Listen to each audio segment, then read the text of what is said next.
Namaste. Welcome to this very special program.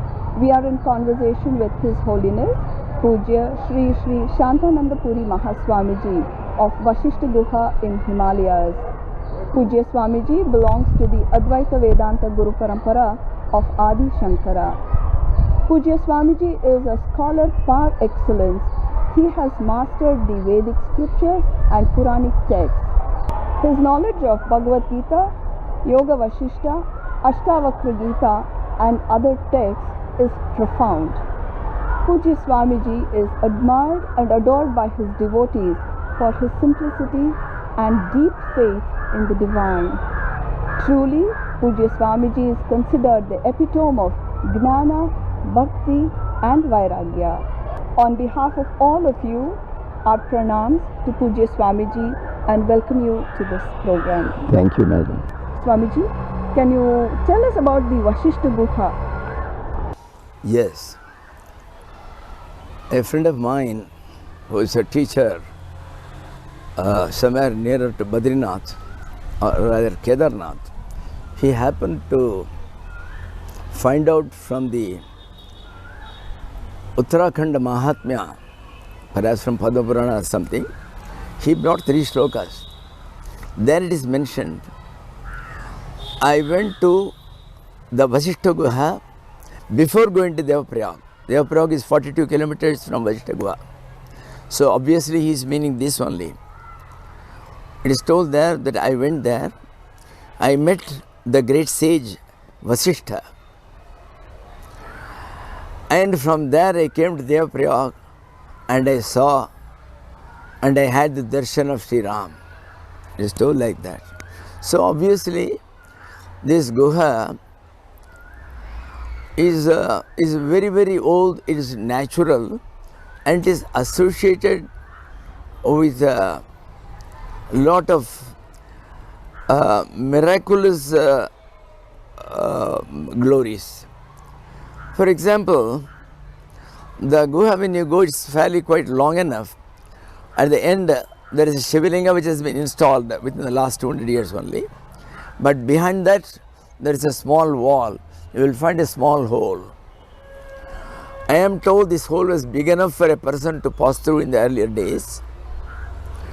And it goes 20 kilometers beyond up to a place called Ghantakarna Mandir, up above in the Himalayas. But now, the ways from both sides are not traceable like. And here, I was told in 1946 or 47, as some lady tried to go inside the cave, just crawling through with 2 torches in her hand, and she was afraid when she heard some hissing sound that there could be some serpents. But she was able to see, after about a little furlong, the cave was as big as in the beginning side, it was very wide, and it was going for a long distance. But she was afraid, she came back. My Guruji, His Holiness Swami Purushottamanaji Maharaj, didn't want that normal mortal should tread that path. The reason being, according to him, there were a number of perfect souls, we call them as Siddha Purushas, who were in their Adrishya Rupa, that is, they were in the subtle form where there was no body visible outside.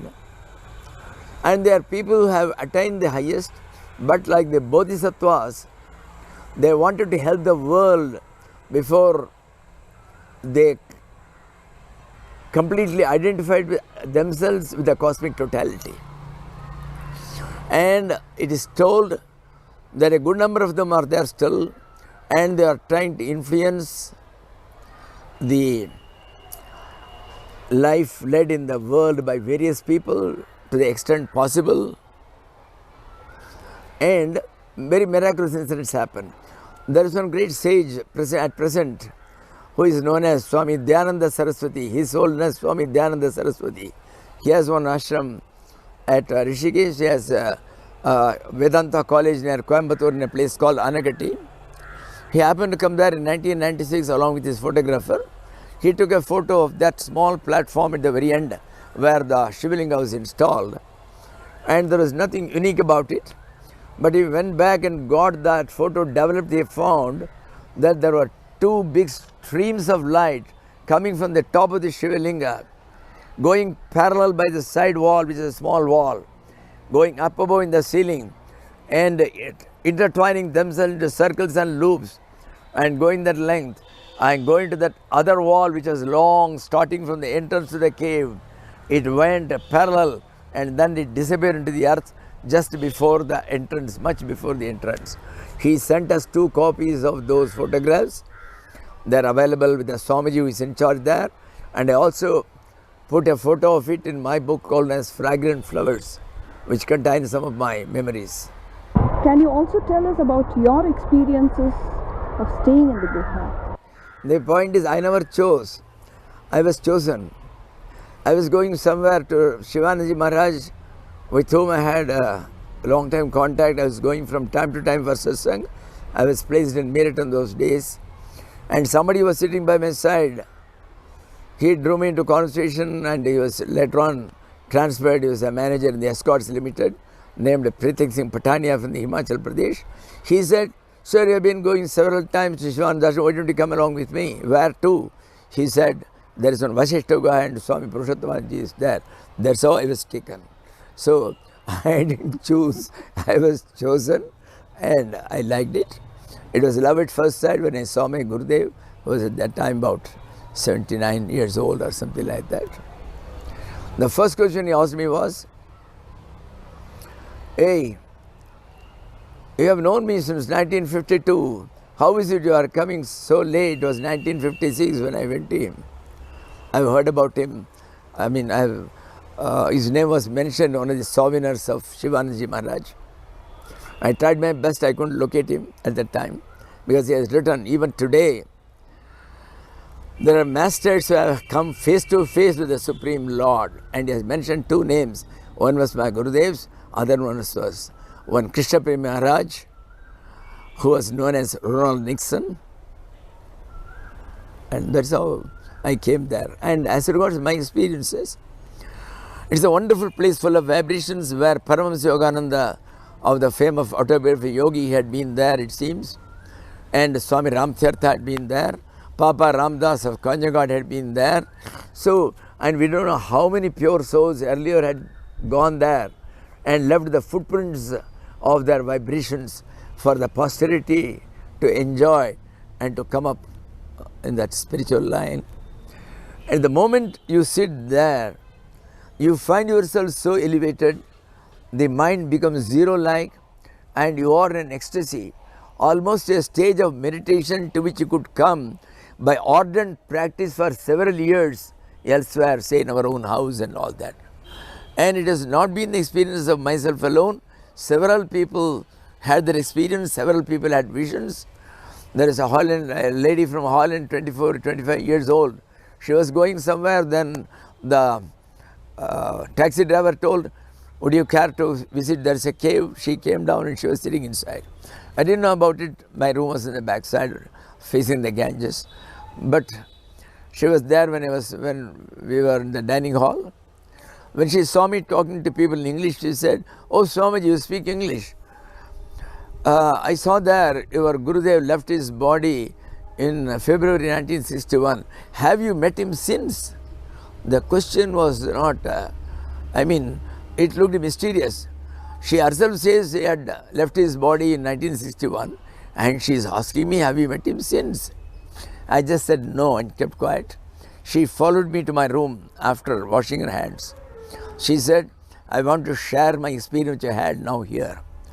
She was just sitting inside in meditation. Suddenly she opened her eyes to see that my Gurudev was standing. How did she know? Just in the entrance, on one of the platforms, you have a big photo that's called the Gaddi. So there is a photo of my Gurudev. He found him standing before with a long stick in his hand. There is no photo there with a long stick, but he used to have one. And the moment she saw, she said, "This seems to be some hallucination or an illusion like, because just now I saw his photo, perhaps he is standing before me." He divined her thoughts and he said, "Child, I am as true as you are. I am not an illusion. I am as true as you are. She was taken aback. And then he asked her, what do you want? This used to be a stock question with many people. What do you want? She said, Swamiji, I want Gyan. He laughed uproariously and disappeared. This is what she told.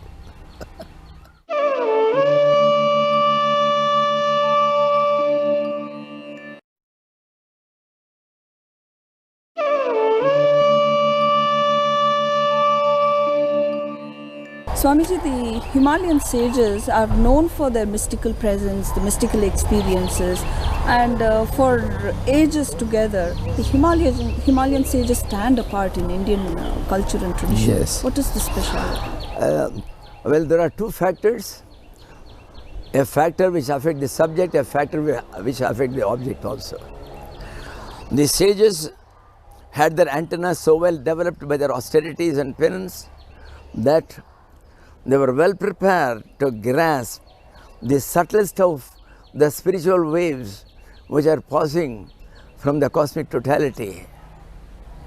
Apart from that, the other beauties of the Himalayas. The great poet Kalidasa, he starts his first shloka in his first work called Kumara Sambhavam, which dealt with the birth and exploits of Lord Subramanya, known as Skanda. The first shloka says, Astyuttarasyam dishidevatatma Himalayo namanaga adhirajaha. He says Himalaya is Devatatma. It is the divine self which is present in the entire Himalayas. It is not a simple hill of sand, stones and the flora and the fauna. It is the highest supreme self itself which is manifesting in all its glory through the Himalayas. And that divinity itself attracts. See, at one stage when you go in your Antariksha Yatra through the satellite to the moon, you don't reach the moon far ahead, far before reaching, you shut off the aviation fuel. And then it is the Akarshana Shakti of the moon which takes the satellite up to the moon. So the same thing happens when people go to the Himalayas, they forget their body, they forget themselves. The rest is all done by the Himalayas and not done by the sages. The entire vibrations of the Lord himself, Parvati had done tapasya, the Divine Mother had done tapasya. All those vibrations are never lost. They are all still alive. And those who have those whose antenna is developed enough to absorb those waves, well, they can go into some unique lands which have been remaining unexplored by many of us. Swamiji, the Himalayas is so magical as you speak. It is okay for the sages, the sadhakas. What about the uninitiated? Do they also get the benefit of these? Everybody gets the benefit because it is from the LKG to the PhD which is tutored by the Himalaya. That is there. Everybody, the moment you go there, what happens is, we don't know, because of the cold atmosphere and all that, you get a natural vairagya. Absolutely, you don't think of the world. Even people have gone up above in the satellite, that Apollo 7 or so. Somebody once sent me a beautiful poem which I had left there, a copy of the beautiful poem. There he says, he forgot everything when he went, he even forgot who he was. There was only enjoyment, there was neither the enjoyer nor any object to be enjoyed. That is the stage to which he reached. So it automatically happens at those heights. That is why people prefer to go to those heights in those days. Automatic vairagya, automatic dispassion towards all sensuous objects of the world, and an absolute failure to remember the world, the houses you have left, the dear ones you have left. Absolutely nothing comes to the mind. You are there already at an elevated level where you are one with that supreme self which peoples all. Swamiji, in the path to spirituality, there is a certain knowledge. I mean, the common impression, the common feeling is that you need a certain knowledge to be in the path of spirituality, particularly knowledge of Sanskrit. All knowledge, what we call as knowledge is all ignorance. The ultimate knowledge is, we call it as the pure knowledge, which is devoid of all these external things. These are all, again, dream objects. In the dream you see some things, and your knowledge of the scriptures and all, is it going to help you in enjoying those dream objects? Not at all. So, no knowledge is required for the Lord. The Lord, when he first discoursed to the Lord Brahma about the ultimate truth, Tene Brahma Hridaya Adikavaye Mukhyantiyat Surya. This is the first shloka of Srimad Bhagavata, where he says he talked to the Lord. He talked to Lord Brahma. He gave him the entire Vedas, not through tape recorders. It was from heart to heart. There is no speech. So, the Lord knows the language of the heart. So, it is through that we have to approach him, and not through the intellect. Yato vacho nivartante, aprapya manasasva. Neither the mind can go there, nor speeches can go there. It is beyond all, but you can definitely touch it, enjoy every crumb of it with your heart. So as such, we have to leave all the intellect aside. Yes, the intellect will be of use to you only to the extent to prove that there is a knowledge which cannot be approached through your intellect. It is supra-intellect, it is beyond the intellect, and it chooses you, and you reach it only through your longing. When once you have the longing in your heart to know what is the truth behind the entire world, what is the role which you are to play in this world, what is the purpose and the goal of your life, when once you have got that volcanic longing to know all these things, that very longing, it bombards the path by which you have to travel. And you reach there. And for that, no prerequisite is required, no knowledge is required, except the prerequisites like the vairagya, the dispassion towards the world. So long as you are interested in the worldly objects, the moment your mind cannot reach the totality, because you will be bogged with your thoughts of your wife falling ill in the hospital, your son not studying well, your second son trying to appear for engineering with 30% marks in his 12th standard. So, you are worried about them all, so you will not be able to give your concentrated attention to the highest goal.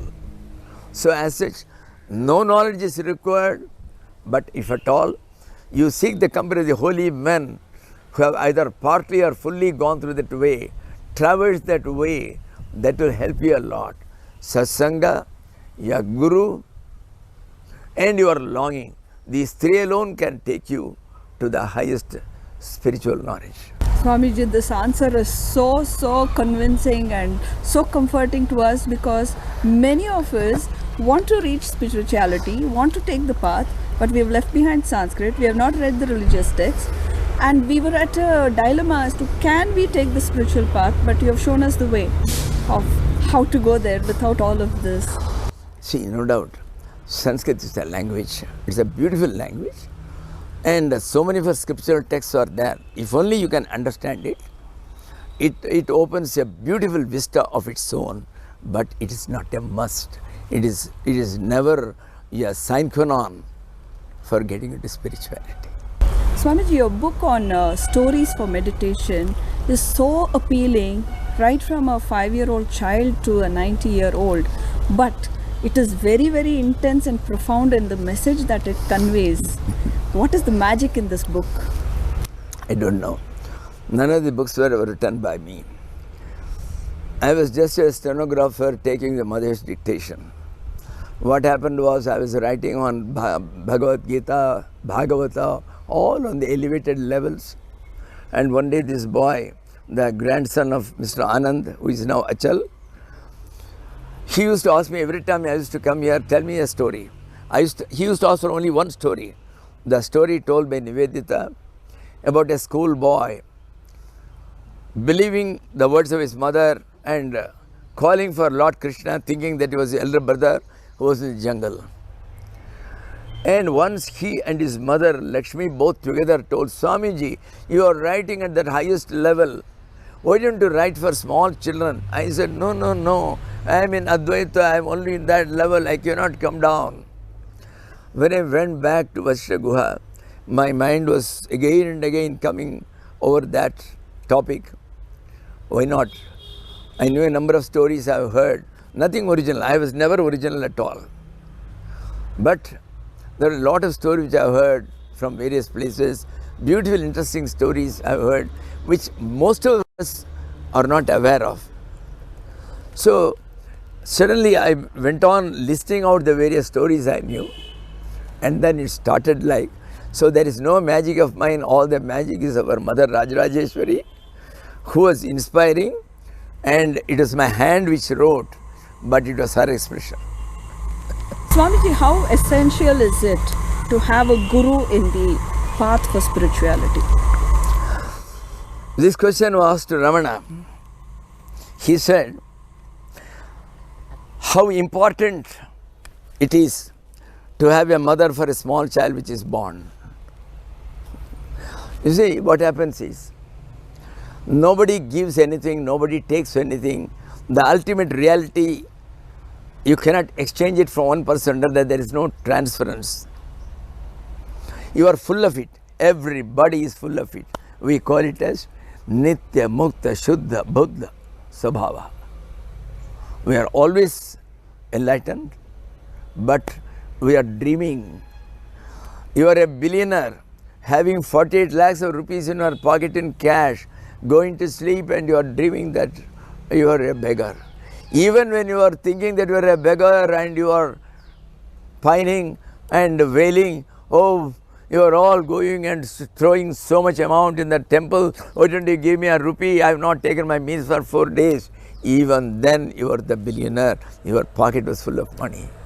So the entire thing was a non-existent unreality. So we are always the full reality by itself, not even a part of it. There is there. Now you see, there is a big log of wood, a dry wood, and there is a big iron bar. You take a matchstick, apply it to this. You made 100 matchsticks, light it and apply it to the iron bar. Iron bar, you may throw it into the fire and still it will not kindle any fire inside it. The matchstick will get extinguished and nothing more, because the iron bar does not consist of that element which is called fire, while this contained all the fire. But the fire couldn't manifest itself out unless you had a small matchsticks to just kindle it. So similarly, our Kundalini Shakti, the entire power, the supreme reality, it is not the power, the reality itself is sleeping inside. And the small vibrations which makes while sleeping, that alone makes us work, makes us see, makes us understand, do all these things. If only that entire power is awakened, what will there be a limit to your capacity? So for that purpose, just to make it wake up, just to kindle that, you require a guru who has actually realized it. It is actually the self kindling the self. It is the self who is tutoring the self. There is nobody outside. The entire thing is a leela of the Lord. That's all. It is just like a child playing with its own pratibimba, with its own image inside the mirror. That's all.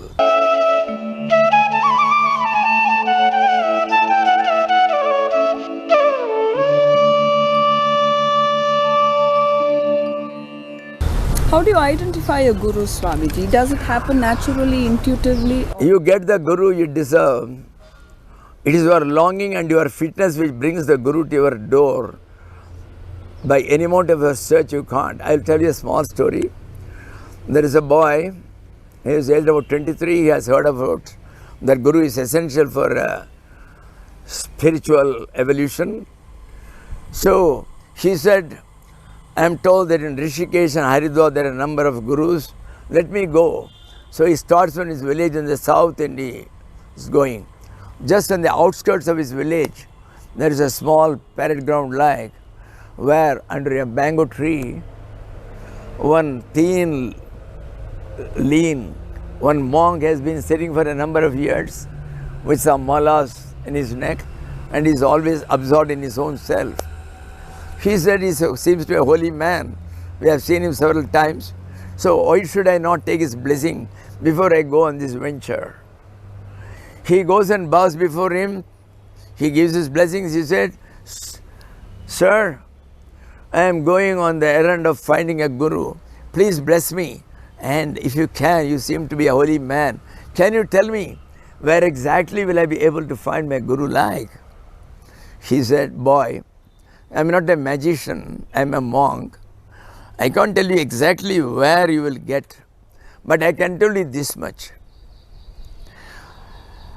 In another 25 years' time, you will get your guru perhaps. And that guru will be sitting under a big mango tree like. He'll be wearing a few rudraksha. He'll be 90 years old. This monk was 60 years old. Don't worry, you will get him. You have got the right longing for him and you have to get him. Go ahead. So he goes for 25 years. He is not satisfied with anybody whom he sees. So frustrated like 30 years have passed. He was 25, he is now 55 years old. He comes back home. The same parrot ground, the same monk is still sitting. Now he is a very old man with a white beard and he is wearing the malas. He is sitting under the mango tree. Suddenly it strikes him, Lord, I think this may be my guru like. What a fool. I have been searching everywhere for him. He goes and falls at his feet. He says, Gurudev, why didn't you reveal yourself at that time itself? You would have saved me all these problems of these travails of these 30 years. He says, boy, your antenna had to be refined. It is now refined. Now you deserve it. So I am your guru. So it is a longing which gets your guru. Parikshit, he knew he had only 7 days to live because of a curse. His mind is only at it. He says, I don't mind. Now I can only think of God. I want him. And his entire mind is full of it. And there assembled a number of sages. He asked them, look here, I got 7 days. Tell me what I can do, what I should not do, what I should read, what I should hear, so that I should be able to get that highest truth within these 7 days. All these people laugh at him. The fellow has been spending his time in hunting and in pleasures. He wants within 7 days. We have spent 10,000, thousands of years and we couldn't be sure whether we have got it or not. And this fellow thinks it a left-hand play. But they keep quiet because he was a king. His mind is shattered, his heart is shattered to pieces. My Lord, all these great souls, Parashara, Vyasa, none of them could tell me a way out within 7 days. His longing itself attracts such a person, an Avadhuta called Shukadeva. He was not a sannyasi. There is a category called Atyashrami, which is beyond all the ashramas. They are considered the guru of all the gurus in the world. And Ramana belongs to that category. There have been only 4 since the beginning of time. And Shukadeva was the second one. And he comes there before him. He assures him, what a question you have asked. A question which will satisfy people for years to come, for yugas to come. The entire posterity will be benefited by that. And he has come there. It is his very longing which has attracted, and he was fit for it. A man who could in a moment throw away his entire kingdom and come there only with the idea of getting the Lord. He got such a beautiful one. He said, don't worry, within 7 days you simply hear me and you will get your moksha. So It is the sheer longing which gets you the Guru. Swamiji, permit me to take a little liberty with you. What inspired you to take sannyas? A good question. See, what happened was, I had the satsang of various holy people, including the great His Holiness, the Chandrasekharendra Saraswati, the Pontiff of Kanchi Pitadipati, who lived up to near about 100 years. From my childhood, when I was 4 years old, I was being taken to him. He was the first Mahatma I came across. He used to seat me by his side. He will take away his garland of bilwas and tulsis and put it on me. That's how it all started. That was a silent initiation I got from him. And I began to love it. When I was about 5 or 6 years old, I'll go and take a colored sari of my mother and put it like this on my head. And my mother used to keep a long stick for putting her clothes on the cloth line up above. So I used to give it in my hand. I used to parrot. I never knew anything about religion or spirituality. Nothing was there. I didn't know who that pontiff was even. My father used to take, that's all. I was simply enamored of him and his clothes. That's how it all started perhaps. But then it was all lost after some time. See, perhaps it all was there till I was 5 years old or something. Afterwards, it was all gone. But even then, I was going from time to time to him. He used to ask me, come on, tell some portions, vakyartha, we call it, from Tarka, from other places. And then he will say, tell some shloka, give its meaning and all these things. And once he put a big shawl around me when I was 10 years old. He came for a Pada Puja. Some 5 houses I had. I just went out of curiosity along with my brother. And he said, suddenly he called me, hey, can you do some katha? I said, I will. I did some, my father has coached me a little, some things. So I just began for about 10 minutes. He said, okay. Then I came back to my grandfather's house nearby. They were all searching for me. They said, hey, where have you gone? The Acharya has been searching for you. When I went there, he put a big shawl around me. So this is how it happened. So, but later on, once I came across my Guru and I was going to him from time to time, that idea of sannyas was revived. But I didn't have that vairagya. There was always a tug of war. There was always the hankering after all the sensuous objects of the world. Everything, food and all the things included.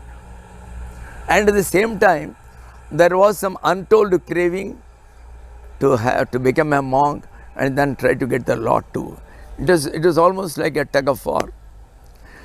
And when I went to my Guru and I was there, I never told him that I would like to become a monk. I didn't say a thing at all. In 1959, October or so, we were coming, there was only one room which was built in 1955 for him. So he was coming down, I was alone with him. He had put his hand on my shoulders. On the very first step, he told me, hey, you cannot become a monk now, you are unfit for that. That verdict shocked me.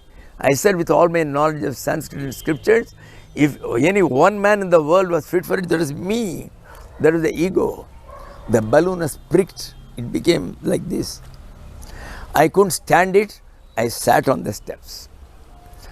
I just violently took off his hand from the shoulders and sat. He went down. There were about 10 steps. On the last he said, hey, why are you worried? Do what I say. Get married soon. Some samskara is left. And you will get what you want also one day, he told. So that was his bhavishyavani from a guru, which had also helped perhaps. But again later on, 61 my Gurudev left his body.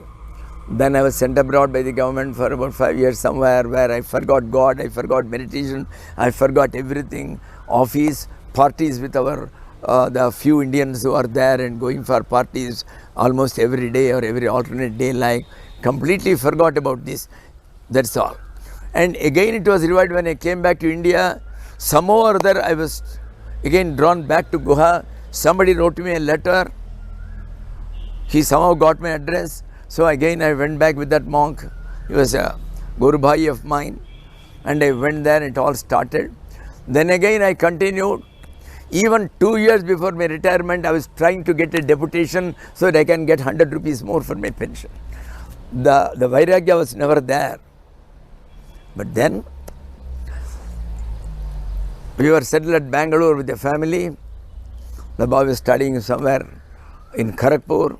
The lady of the house had gone to Madras for a part-time job of taking classes for AME students. I was all alone, somewhere near the Banarghatta road beyond some Canada Bank colony or something like that.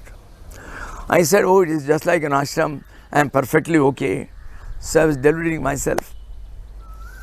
And I was definitely in the later days after retirement, I was doing my meditation and all that.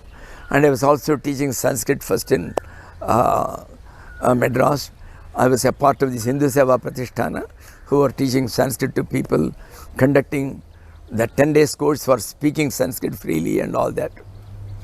So something was being done at all levels, but the idea from becoming a monk was all, I have all receded. One day I was sitting somewhere in 1991, May or June. I was simply sitting and browsing through the Vivek Chudamani or something. Suddenly a voice came. That is the second time I heard my Guru's voice perhaps. Hey, you are so anxious to become a monk. What has happened to that all? You are leaving before next week. You have got 7 days. Get out, go to Uttarkashi to your Guru Bhai, and you become a monk. I had no choice. I didn't choose to become a monk. I was forced into it. Within a week's time, I settled all my affairs and all these things. And then I started and went to Uttarkashi. He said, we will give only on Shivaratri day, so wait for another 6-7 months. In the meantime, you have done your brahmacharya, you have done your grihastha, be a vanaprastha here, go and beg your food from the ashrams, and then you leave here. So for 6 months, I was bringing bhiksha both for him and myself, and we were doing like that. And then automatically the thing came. So sannyasa came to me rather than I said that I sought sannyas. Swamiji, can you share with us a few of your mystical experiences, of your visions? You see, all mystical experiences, if ever there are, all are as good as seeing this world. All of them are in the imaginary plane. Ultimately, there is no mystic experience. You only know who you are. Where is the question of an experience? Experience means a reaction of your senses to the impact of the objects outside. When all the objects cease, when the subject knows I have only become the imaginary objects, myself, where is the question of its impact on your indriyas? So the ultimate thing is a non-experience. So that cannot be described, and I don't think I have reached that stage perhaps. That's there. Krishna So has as given you such- darshan, Swamiji. Shri Krishna has given you darshan.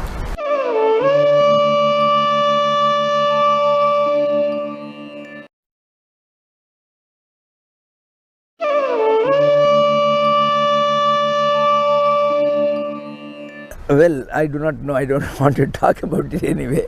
We don't know. I leave it to him.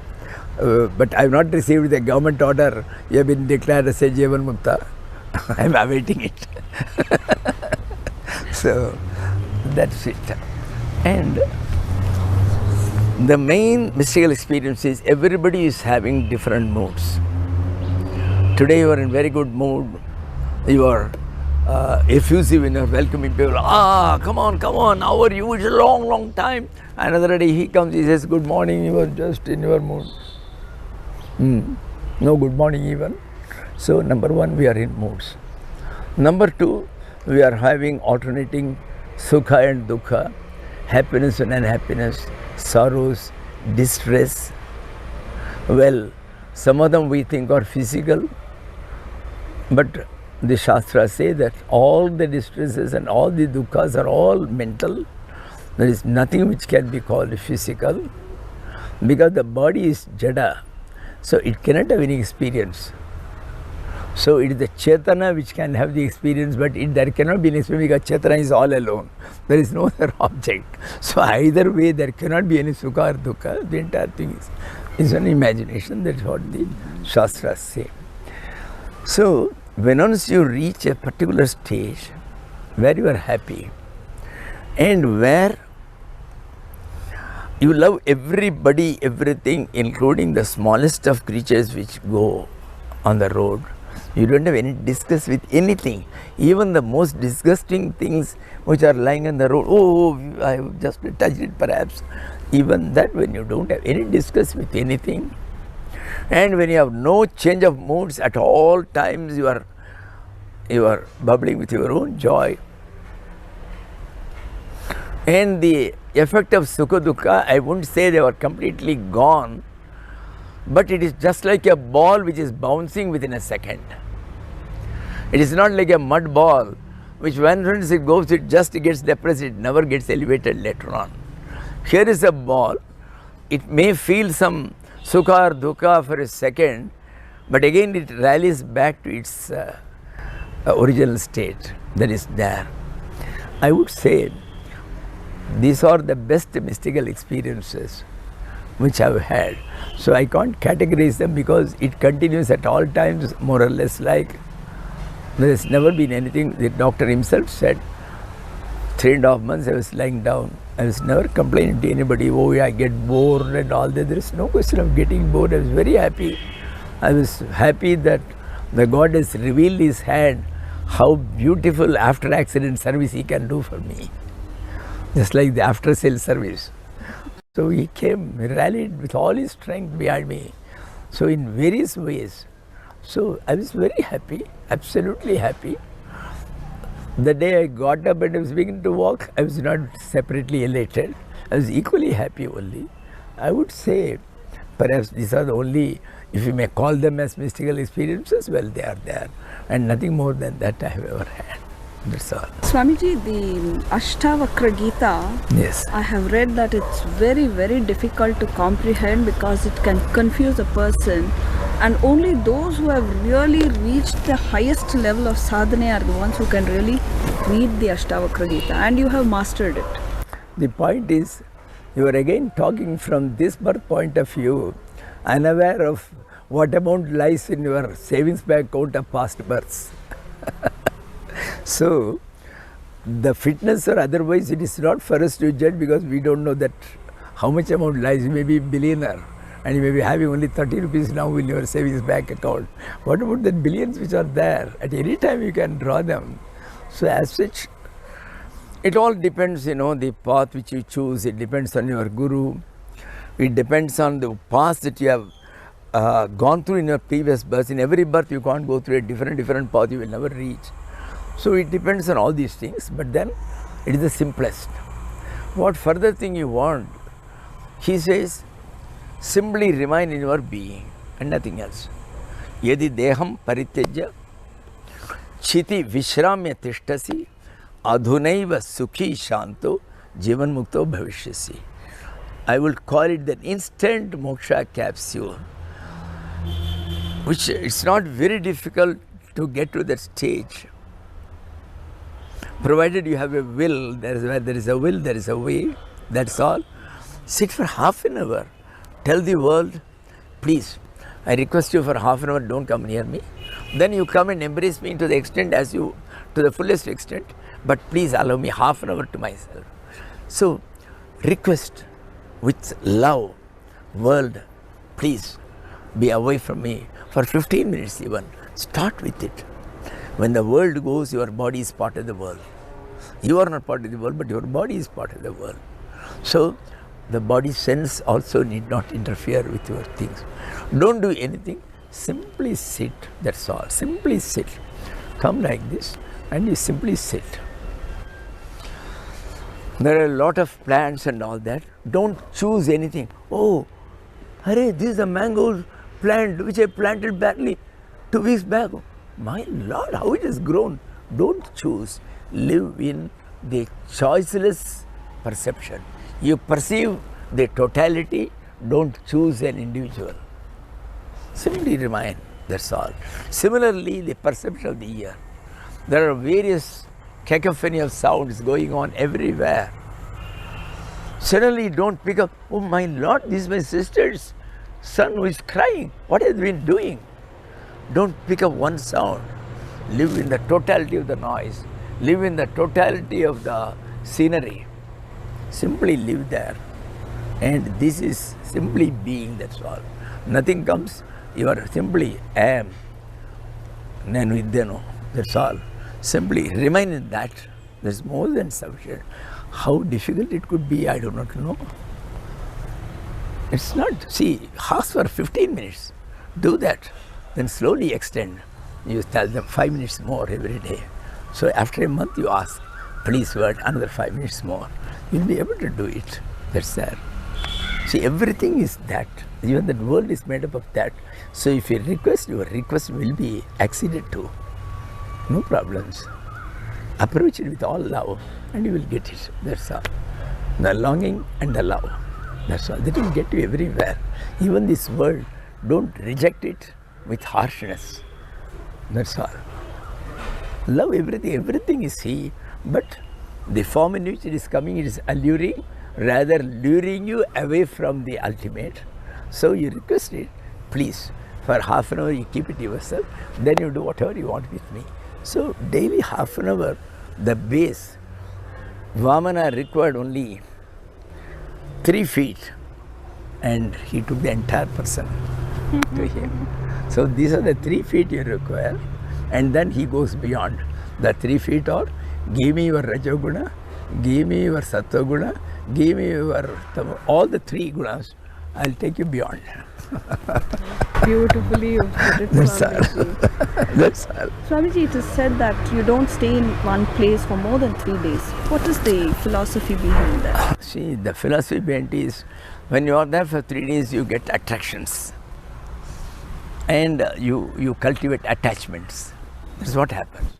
So they have found that 3 days is sufficient to get you proper attachments. Some people make it even with 3 minutes, but in a normal way, in average, so that is there. So you cut off the relationship, forget it, and you go everywhere. So that is the way. Otherwise, what happens? For 3 days, if somebody, that's why they say, Ekanam na bhunjiyat, Brihaspati samadapi. One man says, Swamiji, you are in Bangalore for nearly 6 months. All these 6 months, you take your meals at my house. Mr. Anand has been telling, so I do it also. But the Shastras say, don't. You will get attached. There was a Swamiji was going on the marketplace. He was telling, hey, can I get a coffin? A coffin is the one, wherein the dead body is placed. I want a coffin for covering up. The one fellow asked, where is the corpse? He said, okay, you come along. He gave him a room in his house. For 20 years he lived in that house. He was taking his meals. He would not talk. Absolute mound. He will have nothing to do with them. One night when he was sleeping in the room, there is the room where they had placed their Godrej safe with all their valuables. Because they said Swamiji will take care of it. So they placed it there. So in the night the thieves came. They broke open, they took all the jewels and the money. He was seeing. Even though they thought he was sleeping, he was looking at it. And they were going out. Because he had been with them for 30 years, he just wanted to follow them and find out where are they going. He followed quietly. They went up to a distance. The day was breaking, the sunrise was coming up. So they quickly, there was a big well where there was no water inside. They threw them all there to be taken later on. They went away. The Swamiji went back. In the morning, when they found, they were all wailing and saying, oh my Lord, what has happened? And then this Swamiji, just by signs, asked him, you follow me. He went to that well. He said, she recovered it. And then that house owner asked him, is the coffin true or is the corpse true? Is that corpse alone is true? He left the house and went away.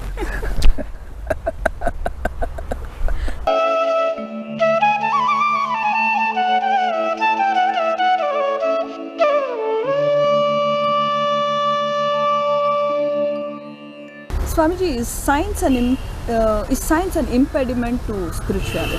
Science is not an impediment to spirituality. Both are working toward the end in finding out the truth. But then the one has begun at the macrocosm, the spirituality starts at the microcosm. What is in the entire Brahmanda, you can see this inside it. That is why people like Aryabhatta in those days, without any astronomical telescope, they could find out the speed with which the satellites of Saturn were going, the speeds of Venus and all that. To the 5th or 6th decimal place, it is accurate even today. And if you see the present day's quantum physics, including the famous E is equal to mc squared of our Einstein, the relativity theory, they are all pointing towards the same. One other Nobel Prize man, he said, today we are still in 2 energy fields, we have not come to 1. She said, this came in the Illustrated Weekly, I am very confident we will come to that 1, finally to that 1 only. The entire quantum physics, the concept of that what you call the superconductors, they all denote the Jivan Mukta. They say a simple wire, when its heat is reduced to 0, it becomes perfect. Perfect in the sense there can only be one perfection, imperfection can be many. Somebody asked you, how is your car running like? Oh, it's excellent, it's running very well. Will you ask, does it run well in its accelerator or in engine? It's in all aspects. So perfection, there is going to be one state. Imperfection, if he says, something is wrong, man. Well, is it the engine? Is it the accelerator? Is it the wheel? Is it the electrical system? There can be thousands. So imperfection can be many. Perfection can only be one. So when you reach that perfect state, the entire energy has to be concentrated and made static.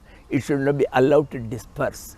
So the entire heat energy has been reduced to 0 degrees absolute, minus 273.16 degrees absolute, centigrade, and then it becomes perfect. In this sense, when a big magnet is brought towards it, towards that wire, it knows, it gets sarvajñatva, it knows what is happening. It knows how many dynes of force the magnet is bringing to attack it. Then it can create the creativity. It gives it, it endows each electron with a similar amount of force. It comes and hits, it cannot penetrate, it is deflected, it goes to the next. So like that every electron deflects it cannot penetrate, it comes and around, it exhausts itself and falls at the feet. This is what was told that when Vishwamitra was sending all his astras and shastras and Vasishta was a superconductor, he was just sitting like that. All the astras and shastras made parikrama and then prostrated his feet. This is what is said. So you will see that the entire thing goes. There is one Swami Jagadatmananda of Ramakrishna Mission. He has written 2 beautiful books about modern physics and Vedanta. They have been published by the Bharatiya Vidya Bhavan. They are 2 small books, very excellent. And one of them in fact contains the latest experiment called the Bell experiment, for which even the Nobel Prize was expected. So they are all going towards the same end, but the macrocosm is so wide and variegated, so it is difficult for you to analyze and come. One Salim Ali could only concentrate on a butterfly all through his life and he could get a Nobel Prize for it. What about the thousands of other insects? But has he been able to penetrate what is the source of that life energy which was in it and all that? So that is why it is easier to start on this, because this only 5 feet into 3 feet or some such thing. It is easier to get it here and then to find out, that's all. So it is a question of which is easier done instead of the other one, because there the diversity, when it comes, it can attract you and you will be again going away from the path which you are pursuing. It will take you away from your main objective of the entire research itself. And here you are safe because you are within a limited parameter.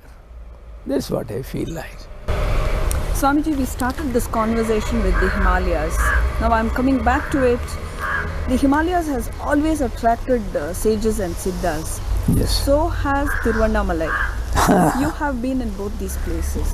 Yes. What is so uniquely divine about these two? See, the Himalayas have got Siddha Purushas because Himalayas being so wide and expansive, the Siddhas are perhaps distributed over absolutely remote places. One doesn't come into contact with them. And the Tiruvannamalai has got some uniqueness about it. The one uniqueness is that there they say it is only divine, but here they say that Lord Shiva himself took the form of this mountain. He himself, he said, I will be in two forms, as Arunachaleshwara in the temple and as this Arunachala mountain also, that is there. And the beauty is, it is a combination of Shiva and Shakti. The 999th name of the mother is Shiva Shakti Ekarupini Namaha. Shiva Shakti Ekarupini Namaha. And it is Aruna plus Achala. Achala is Lord Shiva, who is the Kutastha, and Aruna is the name of the mother, Arunam Karuna Tarangitachim. So the both together are there. It is a rare combination. So it is unique in that. The other uniqueness of the recent past is, as I told a little earlier, there is a category of unique people. See, even among the Jivanutta, there are three categories: Brahmavit, Brahmavittara, Brahmavittama, the knower of the Brahman, the better knower of the Brahman, the best knower of the Brahman. Beyond that all is Atyashrami. How can there be? When once you have known who you are merged in the totality. How can there be scales? The scales are not from the top, scales are from the ignorance point of view. Some 7 people appeared for MBBS. One man got 38%, 40% the minimum mark. The moderation committee gave him 2% more, and he became a medical officer and became a surgeon here in Ramaya Hospital. Another one, he got distinction. He also became a surgeon. Positively, he shone better. He went abroad. He wrote several theses on various subjects and all that. There was another one who got 100 out of 100. He was known as Brahmavittama. Naturally, a man who could get 100 out of 100 in an MBBS, he should have been really unique in his capacity, and it would have definitely shown in his work. More than that, Atyashrami is one. There were 10 questions in the paper. He said, answer any 8 questions. The fellow answered all the 10 questions. He got 130 out of 100. And he is an Atyashrami. And such a person, the first one was called Vamadeva.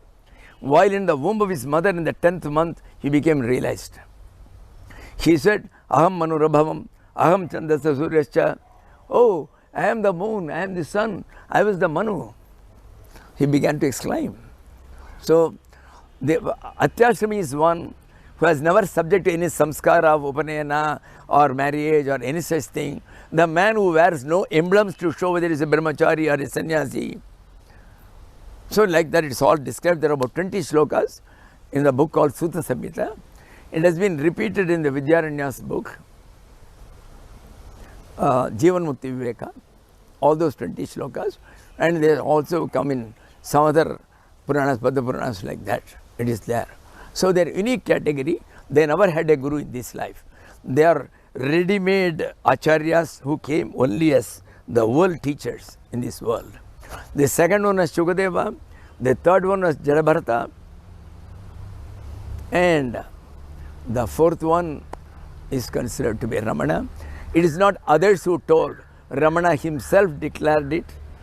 There was a court case regarding the lands because the temple said Shiva himself has become this entire mountain. The mountain belongs to us and not to the forest department. They put a case. And they cited him as a witness, as a scholar who knew the Puranic background. So at that time they asked him, hey, are you a sannyasi and what are you? You are wearing white, but you are having mundan, you are having a close shaved head. So what are you? He said, I am a Ashtami. Is it a term you have coined or is it as it got the sanction of the scriptures? He said, it is there in Sutta Samhita and all that. Are you the first one or have you been earlier? He mentioned the names. That is how we came to know that he was an Atyashrami, the one who was beyond all.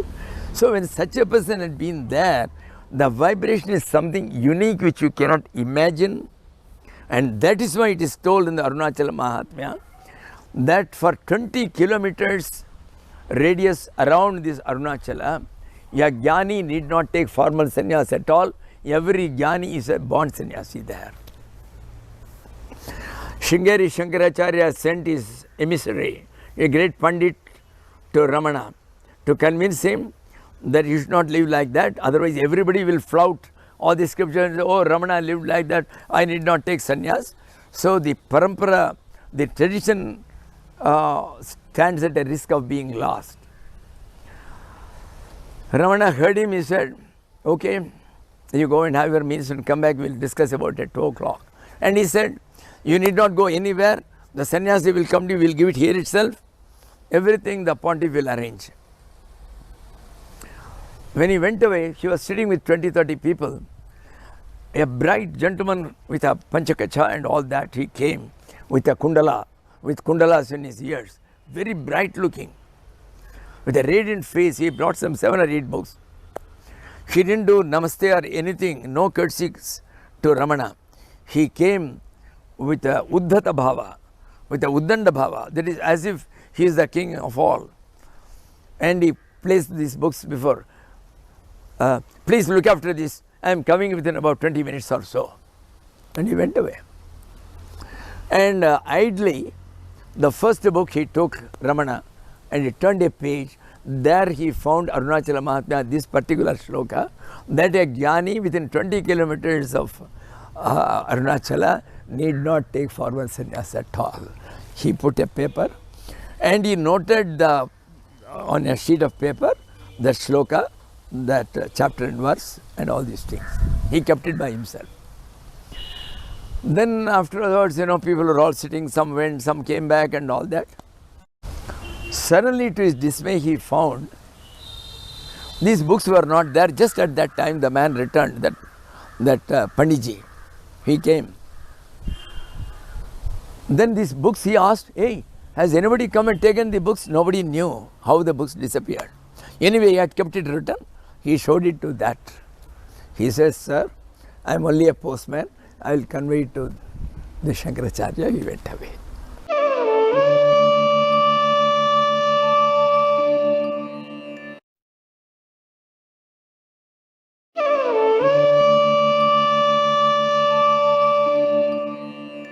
This is what happened. So, it is a wonderful place, and I myself found the attraction of Tiruvannamalai to me was 1,000 times far more potent than that of the Himalayas. And then from the scientific point of view, see, there are what are known as alpha rays, beta rays and all that. When a man goes into the samadhi state, that high ecstasy, they have found that some alpha rays or something are all more there.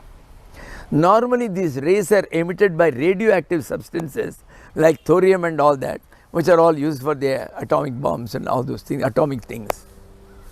But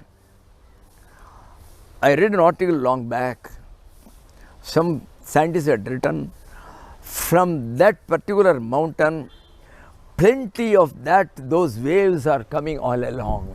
And that is why when you go, you enjoy it. In the radioactive substances, you cannot expose yourself to alpha waves because you expose yourself to great danger. The radioactive level increases means the cancer will come on the skin and you are gone.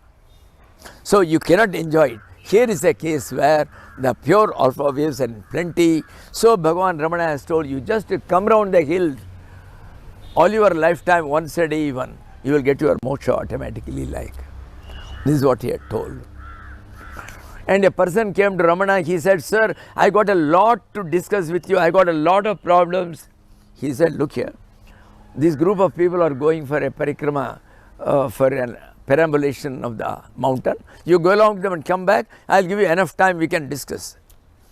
He went along and came back after about 3 hours. He was sitting. He never talked. Suddenly Ramana, hey, what about your questions? He laughed, he said, they've all disappeared, sir, in this perambulation. That's what happened.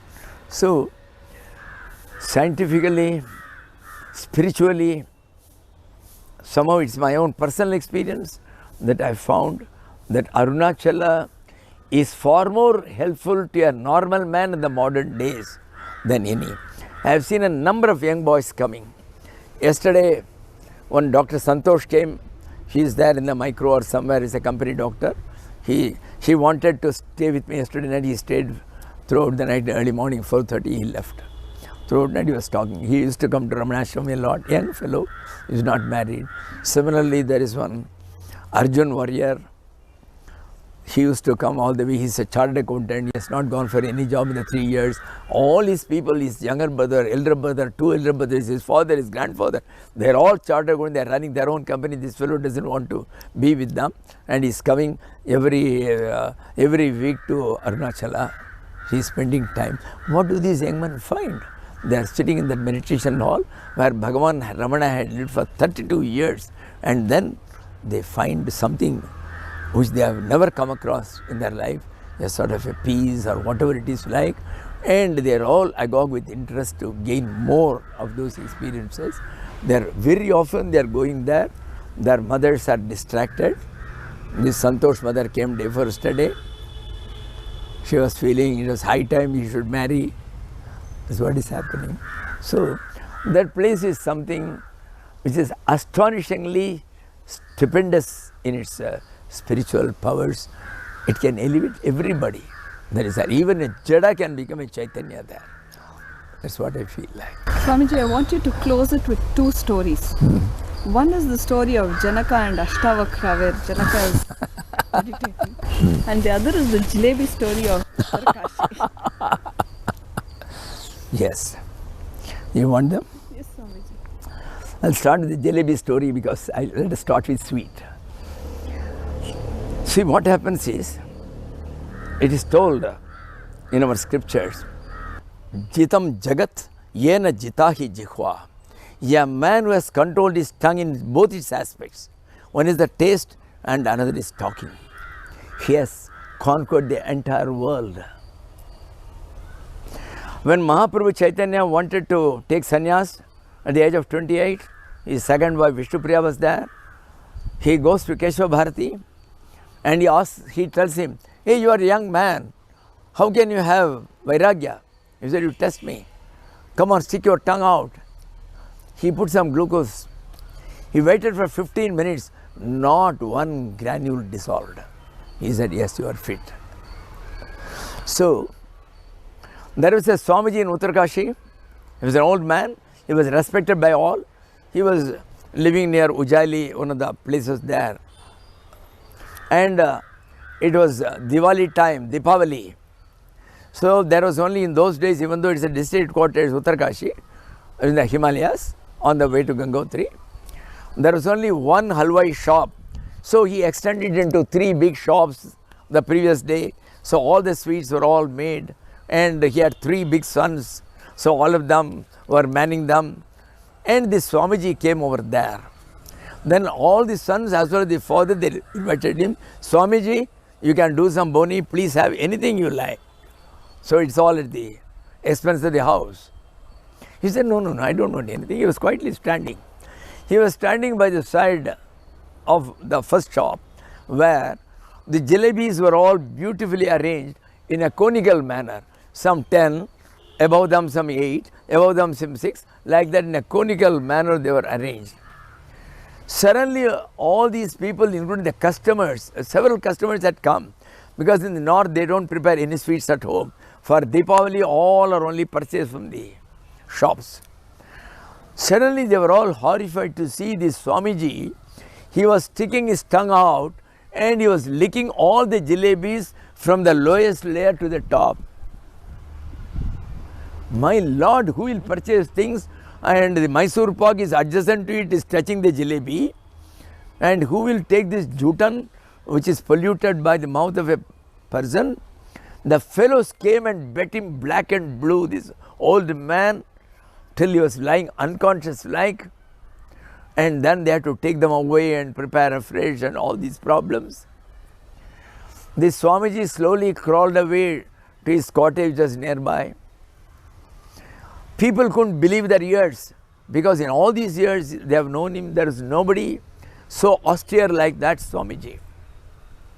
One old Swamiji who was his good friend, he ventured to go the next day to his kutia. He saw he was lying down.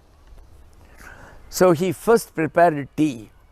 See, he didn't ask him about the incident. First he prepared tea, gave him, he took the tea, and then he asked, Swamiji, I am unable to believe.